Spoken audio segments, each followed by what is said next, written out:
Today I'm going to show you 3 tips and tricks on how to click on certain elements that you want to move. So in the first, we could see that I have a cloud over the trees. I clearly want the clouds behind the trees, so we're going to do this. The first way is to go ahead and hit Command, and then you click, and you'll see the different images will pop up that you're able to click. So I'm going to click on this cloud, and one way to do this is the 3 dots at the top after you click it. You can go to layers. By doing this, you can hit send backward or send to back. I'm going to go ahead and hit send backward. And each time you click it is going to go back one element. So if I had 2 things right here, it would first go behind the first one, and then I would have to go back, hit send backward one more time, and then it would go behind the other element. So right now the cloud that we just moved is behind the trees, but it's still in front of the train. Okay, I'm going to put that over here.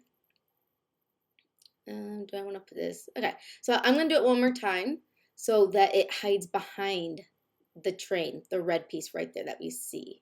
Yes, I'm going to click, make sure that my cloud is clicked on, and I'm simply going, that's my tree actually, Command. Let's get my cloud selection.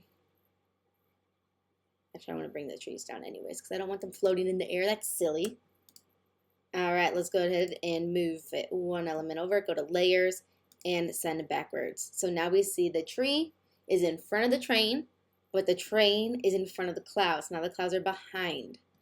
All right, let's go ahead and move this one behind the train, because right now it's in front of the trees and in front of the trains.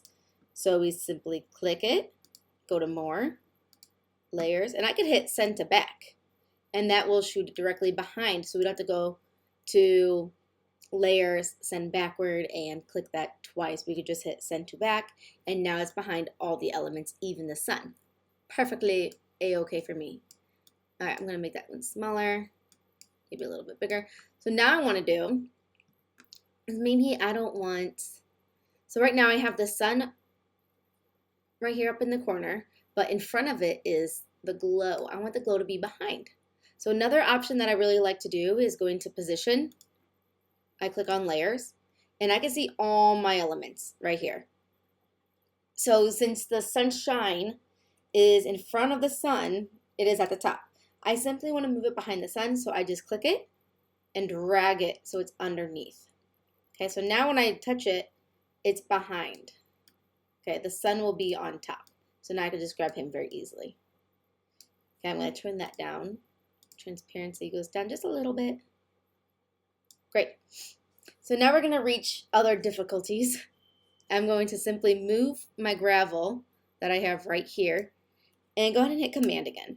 You're able to click on all of your elements. Okay, the tree is in front of the train, but I'm able to click on that by hitting the Command button. So I want this railroad track right here.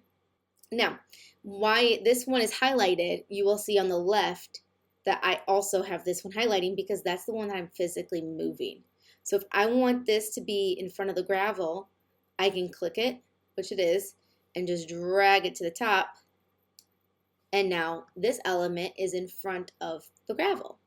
Perfect. It's exactly what I wanted.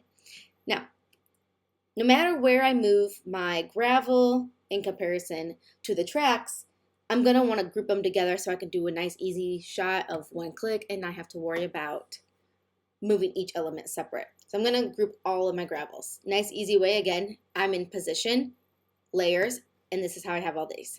So let's click the gravel. I'm on a Mac, so I'm going to hit Command, and I'm going to click on all my little gravels. And now you will see they were all clicked right here. I'm going to hit group. Okay, I'm going to do the same with the train tracks. Command, click, click, click, click. Make sure they're all clicked, and then this one up here that we moved, and hit group. So since I have this track in front of the gravel, they all jumped to the front. That's exactly what I wanted, right? Because I want the tracks to be above the gravel. Now, I am going to move this up just so I can get this little gravel guy. Well, I did move him, so we were able to stay. So I need to create another one or just move him over. So let me click on the one that I moved. There we go. And then let's go ahead and move the tracks right along so it looks like they're right on the tracks. And if you want to add a few more, go ahead and ungroup them. And I'm just going to click on the two that I want. And I'm just going to move these over so it fills the rest. And then if I hit Option and I drag it, that's just duplicating instead of hitting the little plus button. All right, let's go ahead and put these trees in the back. So again, I have layers that I can do this. And let's send backward. Now the track's in front. Or I could simply go up on this side and just drag and drop. Just like this grass, I could put it above it. And now this layer is above, which I don't need to do. So that's how you move things, by going to Position, going to my layers, moving stuff around, dragging and dropping whatever element you want to be in the front. If I want this smoke to be behind the clouds, I would just simply move him behind the clouds by dragging and dropping. So I'm going to move him back to the front because the train is in front of the clouds, so the smoke would be in front of the cloud as well. So that was one way, was position. Otherwise, clicking on your image for the three dots, going to layer, and moving them to where you please. So if I hit send backward, it's going to put it behind my trees right up there. If I hit send to back, it will put it behind my whole image with all the elements. Send to back right there. So now it's behind the clouds, it's behind the sun, it's behind the trees, it's behind everything. So I'm just going to move that one back by doing layer and bring to front. So now it is in front of everything. So here's one tricky thing that I did do. I didn't like this little gray that the track was on. I wanted to add my own black tracks. So I actually need the train to be behind the black tracks. Nice, easy fix. You can see right here, it cut it off right here. So I'm just going to drag this train and bring it to the bottom of the tracks, but on top of the gravel.